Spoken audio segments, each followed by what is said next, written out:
আয়াত ৪ وقال الذين كفروا إن هذا إلا إفك افتراه وأعانه عليه قوم آخرون فقد جاءوا ظلما وزورا অনুবাদ আর কাফেররা বলে এটা মিথ্যা ছাড়া কিছুই নয়, সে এটা রটনা করেছে এবং ভিন্ন সম্প্রদায়ের লোক তাকে এ ব্যাপারে সাহায্য করেছে।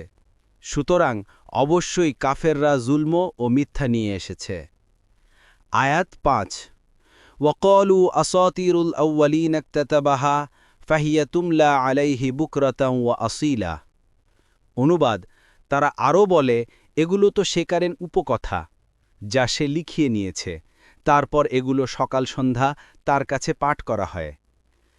আয়াত ৬ قل أنزله الذي يعلم السر في السماوات والأرض إنه كان غفورا رحيما অনুবাদ বলুন এটা তিনিই নাজিল করেছেন যিনি আসমানসমূহ ও জমিনের সমুদয় রহস্য জানেন, নিশ্চয়ই তিনি পরম ক্ষমাশীল পরম দয়ালু।